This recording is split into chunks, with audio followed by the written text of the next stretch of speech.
በስመ አብ ወወልድ ወመንፈስ ቅዱስ አሐዱ አምላክ አሜን። ሰላም ጤና ይስጥልኝ የተከበራችሁ የቻናላችን ቤተሰቦች፣ ዛሬ ለየት ባለ አቀራረብ መጥቻለሁ።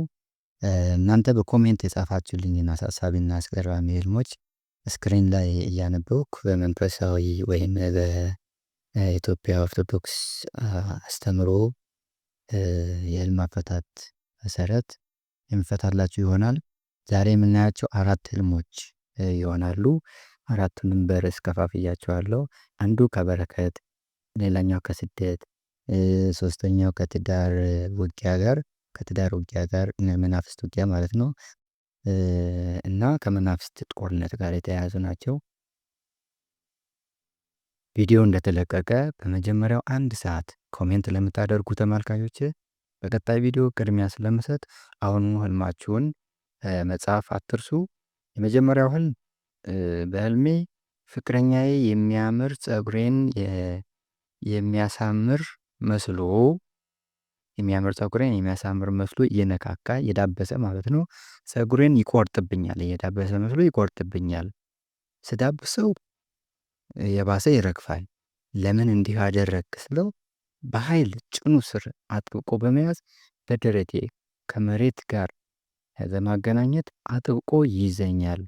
ወደ ላይ ቀና ብዬ ማየት አልቻልኩም። በትክክለኛው ደግሞ ተጣልተናል ይላል። ይህ ህልም እጅግ ጥንቃቄ የሚፈልግ መንፈሳዊ ውጊያ ነው። ፀጉር የሴት ልጅ ክብርና ኃይል ነው። እሱን መቁረጥ ክብሯን ዝቅ ማድረግ ነው።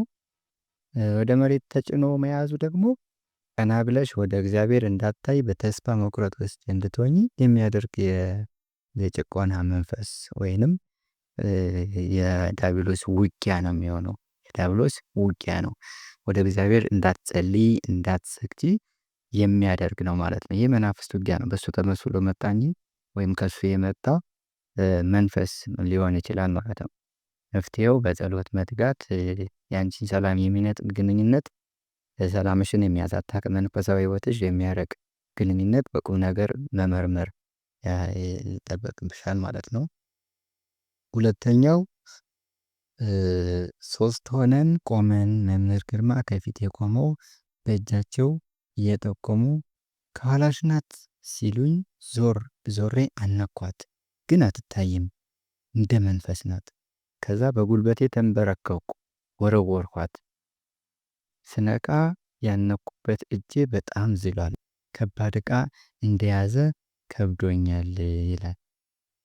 ይህ ህልም ደግሞ ግልጽ የሆነ የመንፈሳዊ ድል ምልክት ነው። ምክንያቱም እያት ከኋላሽ ሲል መምህር ግርማ ምንድነው ዞሬ አነኳት ትላለች። ማለት መናፍስቱን መያዝን ያሳያል ማለት ነው። ስለዚህ ከኋላሽ ናት መባሉ ሳታውቂው የሚከታተልሽ መንፈስ መኖሩን ያሳያል ማለት ነው። ተንበርክከሽ ማሸነፍሽ ደግሞ አንቀሽ መንበርከክሽ ደግሞ ድሉ የሚገኘው በትህትና፣ በጸሎት፣ በስግደት መሆኑን ያረጋግጣል። ስትነቂ እጅሽ መዝለሉ ውጊያ እውነት መሆኑን፣ ጠላት ሲለቅሽ የፈጠረው ጫና መሆኑን ያሳያል ማለት ነው። ስለዚህ መበርታት ነው። በጸሎት ድል አድርገሻል፣ ደስ ይላል። መበርታት ነው። ከዚህ በተሻለ ይህን መንፈሳዊ ጥንካሬሽን ላለመልቀቅ መሞከር ነው። ሌላኛው 3ኛው በህልሜ የማውቀው ጠይም ሰው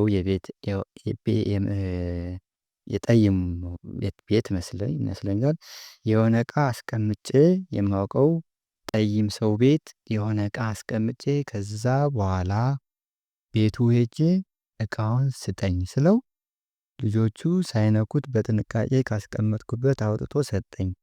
ከዛ ሳየው ፌስታል ነው። ከዛ ውጪ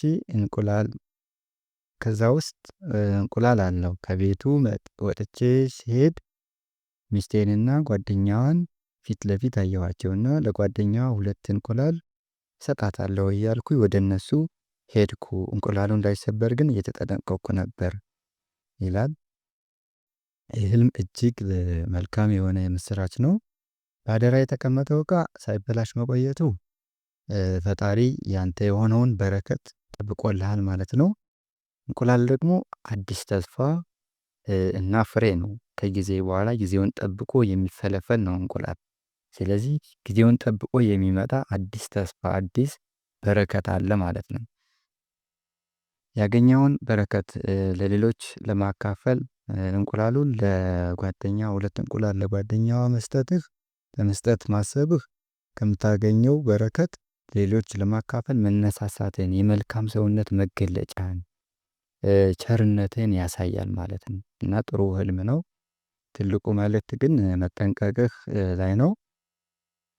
በረከትህ እንደ እንቁላሉ ስስ ስለሆነ፣ ምክንያቱም እንቁላሉ ቢወድቅ የሚሰበር ነው፣ የሚፈስ ነው። ስለዚህ ይሄን በምቀኝነት እንዳይሰበርብህ ወይም መናፍስት ይህን በረከት እንዳይወስድብህ በጥንቃቄ ልጠብቀው ይገባል ማለት ነው። አራተኛው ስደት ያለች እህት የጻፈችው ይመስላል። በስደት ነው ያለሁት። በህልሜ ሴትየዋ የገዛችልኝን ትራስ አዲስ ነው። ቤተሰቤ የቅርቤ የሆነ ሰው ከሁሉም ነገርሽ የሚያስቀናኝ ይሄ ትራስሽ ነው ይለኛል። ከወደድከው ውሰደው እለዋለሁ፣ ግን ልቤ መስጠት አይፈልግም። በስደት ላለሽ ህይወታችን ትራስ የእረፍትና የሰላም ምልክት ነው። ትራሱ አዲስ መሆኑ ያለሽበት ሁኔታ ጥሩ መሆኑን ቢያሳይም የቅርብ ሰው ያስቀናኛል ማለቱ ግን በረከትሽ ላይን መጋለጡ ነው። ያለሽበት ቦታ የምታገኙ ገንዘብ ሊሆን ይችላል። ይሄ ለአይን ማለት ለቡዳ መንፈስ መጋለጡን ነው የሚያሳየው። ልቤ መስጠት አይፈልግም ማለቱ ውስጥሽ የሚነግርሽ እውነተኛ ስሜት ነው። ውስጥሽ የሚነግርሽ እውነተኛ ስሜት ነው። ስለዚህ ሰላምሽን ለሰው አታውሪ። ምቀኝነት ሰላምን ሊነጥቅ ስለሚችል በረከትሽን በሚስጥር መጠበቅ ይገባሻል ማለት ነው። የዛሬው ህልም ይሄን ይመስላል። የተወደዳችሁ ተመልካቾቼ ዛሬ ያየናቸው ህልሞች ለሁላችንም ትምህርት የሚሆኑ ናቸው። እናንተም በህልማችሁ ምክንያት ግራ ከተጋባችሁ ወይም የምትጨነቁ ከሆነ አሁኑኑ በኮሜንት ስር ጻፉልኝ። ቪዲዮ በተለቀቀ በመጀመሪያው 1 ሰዓት ውስጥ ለምትጽፉ ሁሉ በሚቀጥለው ቪዲዮ ምላሽ የምሰጥ ይሆናል። ስለዚህ ቪዲዮውን ላይክ እና ሼር በማድረግ ለሌሎች እንዲደርስ አድርጉ። ኮሜንታችሁን ከስር ላይ ማስቀመጣችሁን 1 ሰዓት ሳይሞላ ከስር ማስቀመጣችሁን እንዳትረሱ። ሰላም ያቆየን። ቸር ሰንብቱ።